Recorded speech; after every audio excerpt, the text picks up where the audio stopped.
16 سال کی عمر میں اماں نے میری شادی 30 سال کے آدمی سے کر دی، لیکن وہ مجھے ہاتھ بھی نہ لگاتا اور کہتا کہ تم کس کی امانت ہو۔ اس کی یہ بات مجھے سمجھ نہ آتی کہ بھلا میں کس کی امانت ہوں۔ جب میری 18ویں سالگرہ پر اس نے مجھے دلہن کا لباس دیا اور پھر پارلر والی مجھے تیار کر کے چلی گئی۔ ایک ملازمہ نے مجھے پھولوں سے سجے کمرے میں بٹھایا۔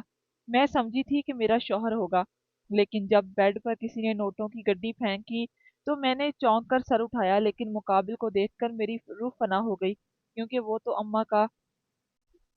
میرا نام ہانیہ ہے۔ میں ایک ساہیوال کے قریب گاؤں سے تعلق رکھتی ہوں۔ میرے ابا اسی گاؤں میں کام کرتے تھے۔ میرے اماں گھریلو خاتون تھیں جو گھر کے کاموں کے ساتھ ساتھ سلائی کڑھائی کا کام بھی کرتی تھیں اور ہماری تربیت بھی کرتی تھیں۔ میرے 2 بھائی تھے اور میں اکلوتی بہن تھی، اس لیے شروع سے ہی مجھ سے بہت سب بہت پیار کرتے تھے۔ میں سب کی بہت زیادہ لاڈلی تھی، میری ہر بات مانی جاتی تھی اور ہر ضد شروع سے ہی پوری کی جاتی تھی۔ اماں بتاتی ہیں کہ جب وہ پیدا ہوئی تھیں تو بہت خوبصورت تھیں، جو دیکھتا تھا بس حیران رہ جاتا کہ کس قدر حسین بچی ہے۔ اور میری ماں سے عورتیں پوچھتی تھیں کہ تم نے کون سا وظیفہ کیا ہے کہ اتنی حسین گڑیا سے اللہ نے تمہیں نوازا ہے، ہمیں بھی بتاؤ تاکہ ہم بھی وہ وظیفہ کریں اور ہماری اولاد بھی اسی طرح خوبصورت پیدا ہو۔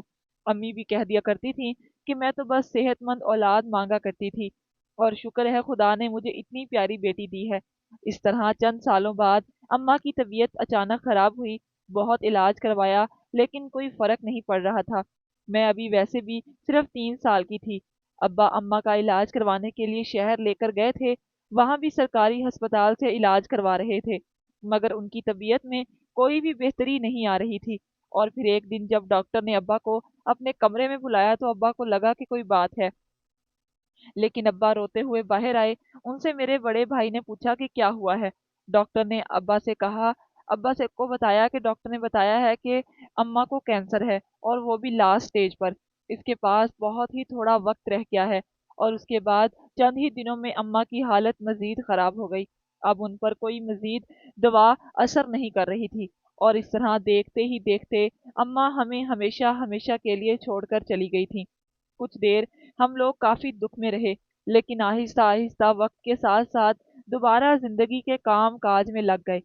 ہم لوگ ابھی چھوٹے تھے، ابا اب زیادہ وقت ہمارے ساتھ گزارتے تھے، ہمارے سب کام کرتے تھے، کھانا بھی بنا کر دیا کرتے تھے، لیکن ان کے لیے ہمارا دھیان رکھنا اور گھر دیکھنا اور ساتھ ساتھ اپنا کام کرنا، یہ سب ایک ساتھ چلانا مشکل ہو گیا تھا۔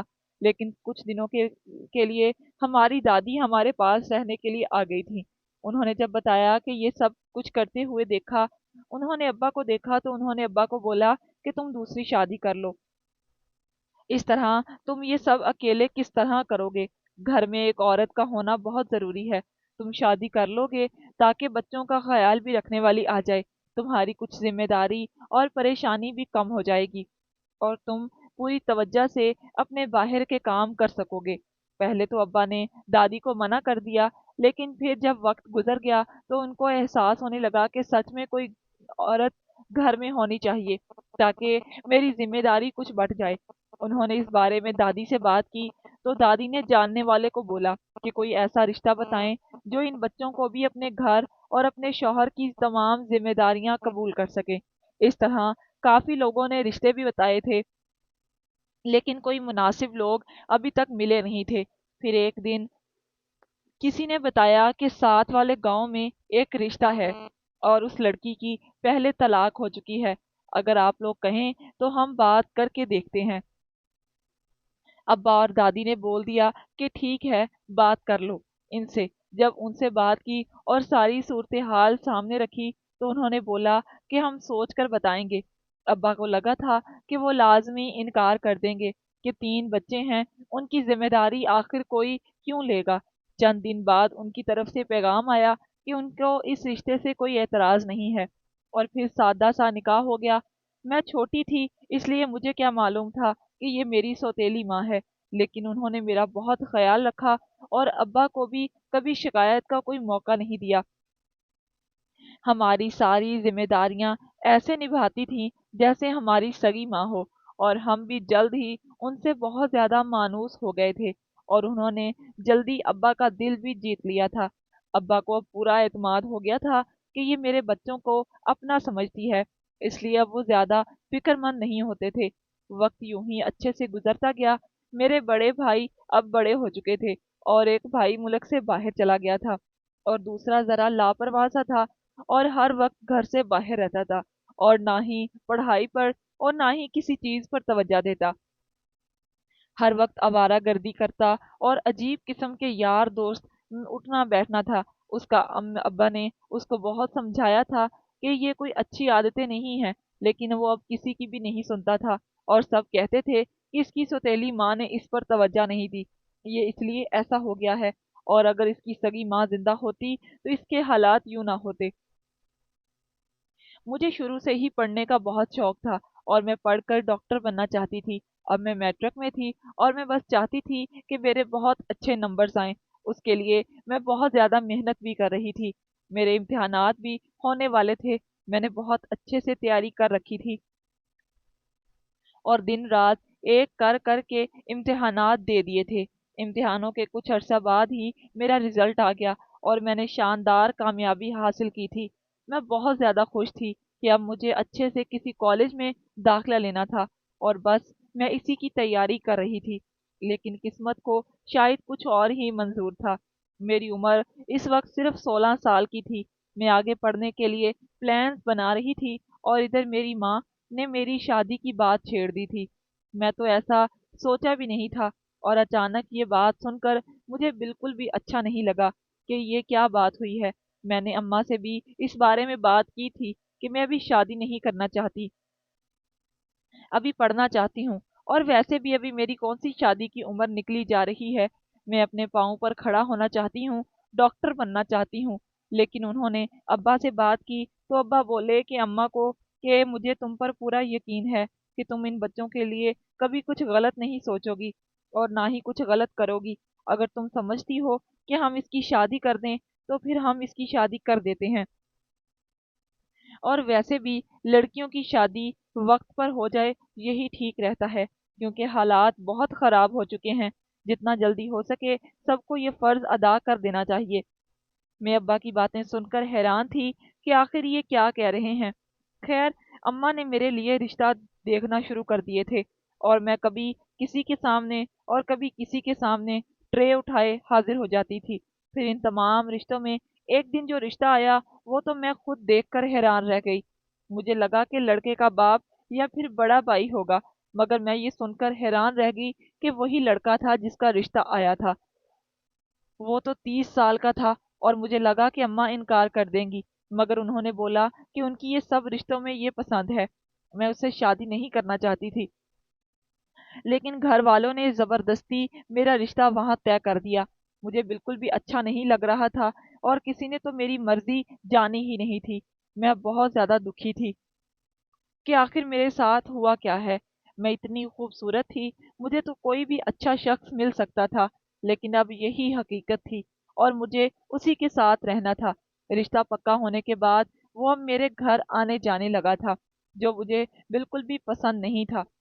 मैं उससे मिलना भी नहीं चाहती थी, मगर वो कभी मेरे लिए चॉकलेट लाता, कभी फूल देता और मुझे महंगे महंगे तोहफे देता था और कहता कि मैं बहुत खुश नसीब हूँ कि मुझे तुम जैसी खूबसूरत लड़की मिली है।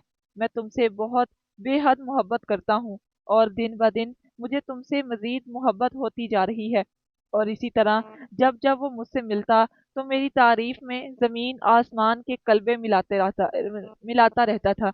और किस लड़की को अच्छा नहीं लगता कि उसकी तारीफ की जाए। और मैं भी इस असर से ज़्यादा दिन दूर नहीं रह सकी थी और मैंने सोचा कि ये मुझसे कितनी मोहब्बत करता है तो मुझे खुश रखेगा, और मुझे लगने लगा कि मेरे अम्मा अब्बा का फैसला बिल्कुल सही था।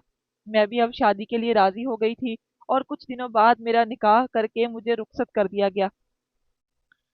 मुझे लगा कि शादी के बाद मेरी ज़िंदगी बहुत अच्छी हो जाएगी क्योंकि मेरा शौहर मुझसे बहुत ज़्यादा मोहब्बत करता है, लेकिन ऐसा नहीं था। सब कुछ बहुत अजीब हो रहा था। इतनी मोहब्बत और चाहत की शादी के बाद भी आज तक मेरे शौहर ने मुझे हाथ तक नहीं लगाया था।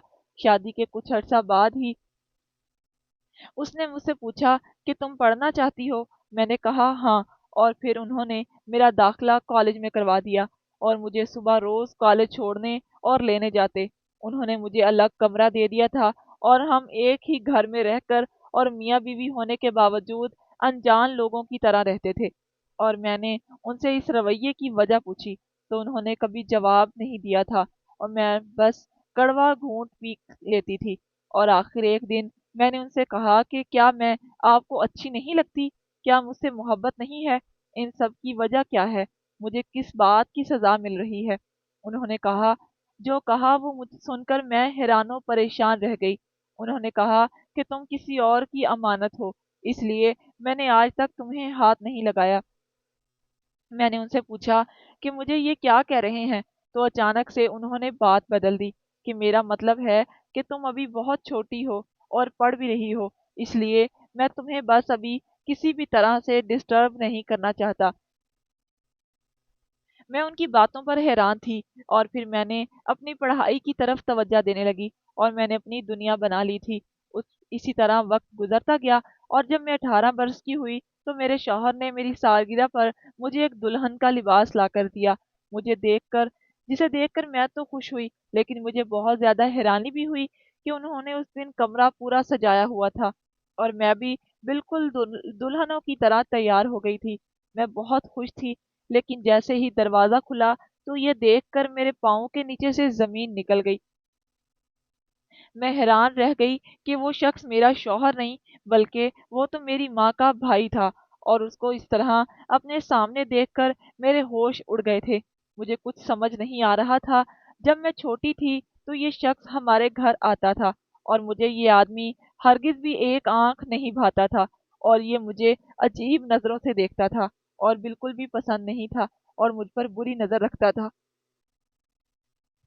ایک دن جب گھر میں اکیلی تھی اور باقی سب لوگ گھر سے دور گئے ہوئے تھے، تو اچانک سے ہی یہ گھر کے اندر آ گیا۔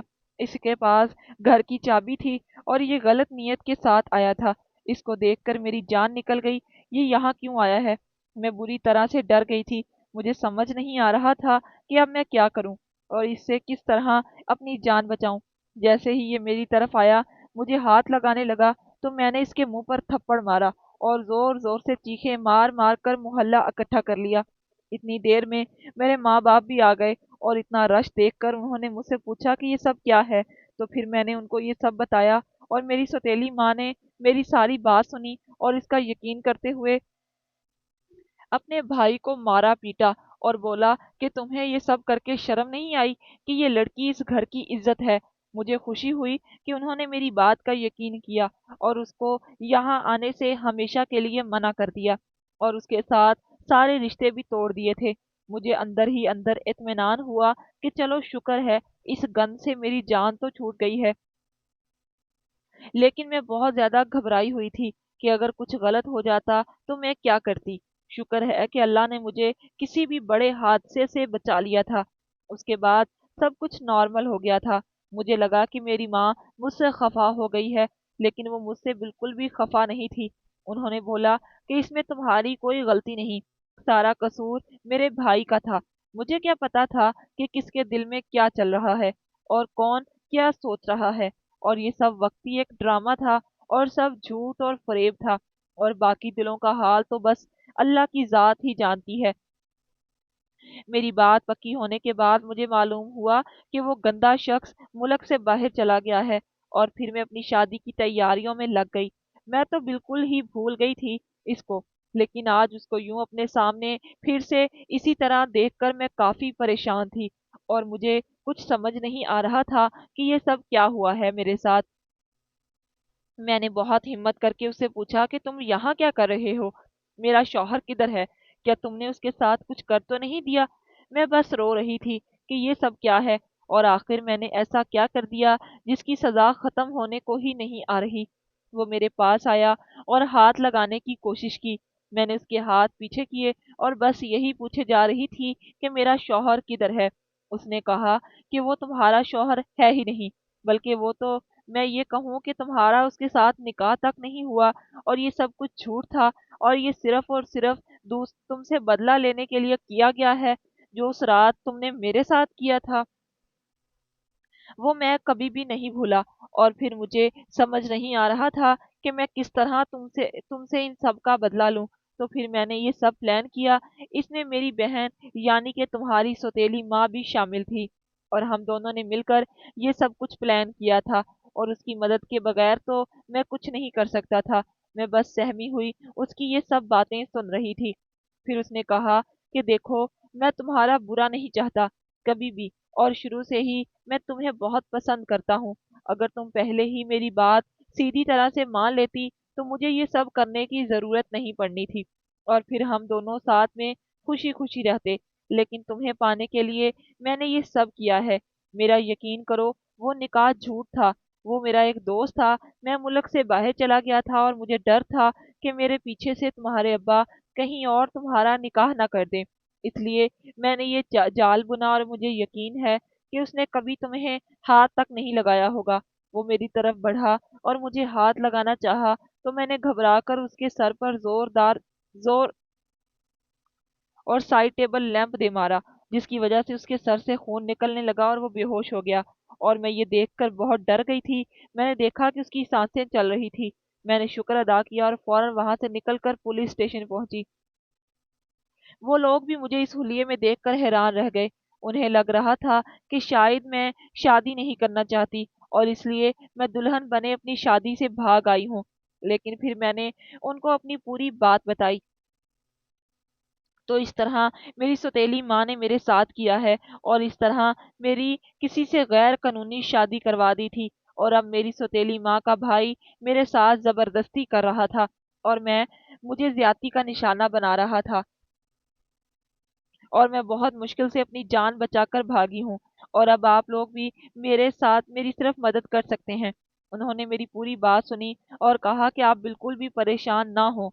और फिर उन्होंने तशवीश शुरू कर दी, और उनको मालूम हुआ कि ये एक माफिया है जो इस तरह मजबूर लोगों की मजबूरी का फायदा उठाते हैं।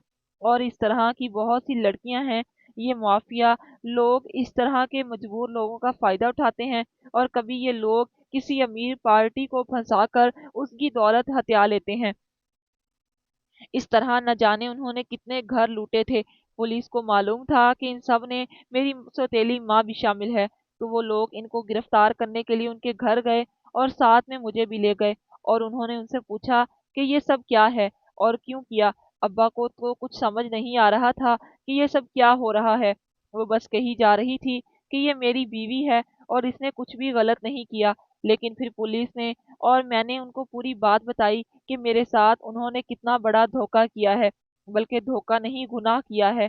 और अब्बा सुनकर चकरा गए। जिस पर मैंने इतना यकीन किया, उसने मेरे और मेरे बच्चों के साथ क्या कर दिया है। अब्बा ने उससे पूछा कि तुमने ये सब क्यों किया। अगर किसी चीज की कोई कमी थी तो मुझे बता देती, पर हमारे साथ यूं तो ना करती। और फिर पुलिस उनको गिरफ्तार करके अपने साथ ले गई, और उन्होंने बाकी सब जो इनके साथ मिले हुए थे उनको भी पकड़ लिया था। और फिर मैंने अल्लाह ताला का शुक्र अदा किया कि जो हुआ अच्छा हुआ। कोई बड़ा नुकसान होने से बचत हो गई थी, और बहुत सी जिंदगियां मजीद बर्बाद होने से बच गई थी। और आखिरकार इनको अपने किए की सजा मिल गई थी। इन सब के बाद अपने अब्बा के साथ रहने लगी, और मैं इन सबको भूलना चाहती थी कि कोई इतना करीबी आपके साथ ये सब कैसे कर सकता है। और कई दिन तो मैं इस सदमे से बाहर ही नहीं निकल पाई, और मैं अक्सर रात को नींद में इसी खौफ से डर कर उठ जाती। एक दिन यही सोचकर परेशान थी कि ये मेरे साथ हुआ क्या है। शायद अगर मेरी आज माँ जिंदा होती तो मेरे साथ ये सब ना होता। और कोई माँ अपनी औलाद को कभी भी किसी सूरत नुकसान नहीं पहुंचा सकती। बस मुझे मेरी माँ बहुत याद आती थी। मैं काफी डिप्रेशन में थी, और इस तरह के सोच सोच कर मेरी दिमाग की हालत खराब हो गई थी। और इसी वजह से एक दिन मैं घर में अकेली थी और बेहोश हो गई। और जब मुझे होश आया तो मैं अस्पताल में थी। अब्बा मेरे पास बैठे हुए थे, तो मैंने उनसे पूछा कि मुझे क्या हुआ है। तो अब्बा ने बताया कि डॉक्टर कह रहे हैं कि तुम बहुत ज्यादा स्ट्रेस ले रही हो, जिसकी वजह से तुम्हारी दिमागी हालत बिगड़ गई है। तुम बस आराम करो और खुद को सुकून में रखो, वरना तुम्हें ब्रेन हेमरेज का खतरा है। इसलिए खुद को इतना नुकसान मत पहुंचाओ। तुम नाउमीद ना हो, देखना अल्लाह इतना अच्छा करेगा। चंद दिन बाद अब्बा मेरे पास आए और कहने लगे कि तुम अपना ध्यान कहीं और लगाओ, ताकि तुम इस स्ट्रेस से बाहर निकल सको। मैंने सोचा कि तुम फिर से है अपनी पढ़ाई शुरू कर दो। और अभी कौन सा तुम्हारी उम्र हुई है। मैंने भी कह दिया कि ठीक है, मैं फिर से पढ़ाई शुरू कर देती हूँ। और फिर कुछ दिनों बाद ही अब्बा ने मेरा दाखिला कॉलेज में करवा दिया और मैंने कॉलेज जाना शुरू कर दिया। और फिर से एक बार जो डॉक्टर बनने का ख्वाब देखा था, मैं देख चुकी थी, वो पूरा करने के लिए फिर से कोशिश करना शुरू कर दी। अब आहिस्ता आहिस्ता मुझे वो सब भूल रहा था और इसकी तकलीफ भी खत्म होती जा रही थी। और मेरी तवज्जो इसी पर थी कि मुझे अपना ख्वाब पूरा करना था। और इसी तरह मैंने खूब मेहनत की और एफएससी में मेरे बहुत शानदार नंबर्स आए और मेरी सारी मेहनत का मुझे सिला मिला था और मेरा मेडिकल कॉलेज में दाखिला हो गया था। उस दिन मुझे यकीन हो गया कि अगर अल्लाह एक दर बंद करता है तो 100 दर खोल भी देता है। मैं सोच भी नहीं सकती थी कि ये मेरा ख्वाब इस तरह से पूरा हो जाएगा। और मैं अपने डॉक्टर बनने के सफर की तरफ रवां दवा थी। इन 5 सालों का कुछ पता ही ना लगा और यूं मेरी जॉब शुरू हो गई। और फिर जल्दी मेरे हाथों में एक प्रोफेशनल डिग्री थी और मेरे नाम के साथ डॉक्टर लग चुका था। से बाद मेरे एक कुलीग ने एक डॉक्टर ने मुझे शादी के लिए प्रपोज किया। लेकिन मेरा पहला तजर्बा इतना बुरा था कि अब की बार मुझे किसी पर यकीन करना मुश्किल था। मैंने कोई जवाब ना दिया। एक दिन उन्होंने अपने घर वालों के मेरे अब्बा से रिश्ता मांगने के लिए भेज दिया। फिर अब्बा ने मुझे समझाया कि रिश्ता अच्छा है और तुम हाँ कर दो, जरूरी नहीं कि हमेशा ही कुछ गलत ही हो। तो मेरे दिल में भी आ गया और मैंने हाँ कर दी और मैंने सादगी से हमारा निकाह हो गया। और वाकई अल्लाह जो करता है बेहतरी के लिए करता है और बेहतरीन करता है। मैं बहुत ज़्यादा खुश थी कि मैंने आज वो सब पा लिया था जो मैं कभी सोचा करती थी। अल्लाह इस कदर मेहरबान है, उसने मुझे आजमाया था और बहुत मुश्किल इम्तिहान से निकाल कर मुझे ये इनाम दिया था। लेकिन इस सब में मुझे तन्हा नहीं छोड़ा था। ये तो इंसान है जो बेसब्री से काम लेता है और बेशक उसकी ज़ात बेहद रहमान और रहीम है। इस तरह की मज़ीद कहानियाँ और वाक़यात सुनने के लिए हमारे चैनल को लाइक शेयर और सब्सक्राइब ज़रूर कीजिएगा। शुक्रिया।